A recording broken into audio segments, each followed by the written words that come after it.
Soy Melanie Esteve Reina, tengo 26 años, soy de la Hoguera Tómbola y estudio segundo año en Integración Social. El nuevo calendario de Fogueres me parece muy acertado, la verdad, aunque para nosotras ha sido un poco complicado porque se nos han puesto como todos los actos juntos, todas las entrevistas, pero la verdad es que lo estamos viviendo con más intensidad y yo creo que a las futuras candidatas les va a gustar mucho.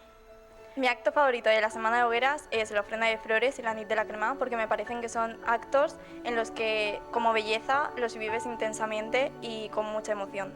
El futuro de la fiesta después de estos 2 años me parece que ha sido recibido por los alicantinos, foguerers y barraquers de muy buena gana, con mucho entusiasmo, con muchas ganas, y la verdad es que después de estos 2 atípicos años han sido unas hogueras estupendas y muy a lo que son hogueras, las de siempre.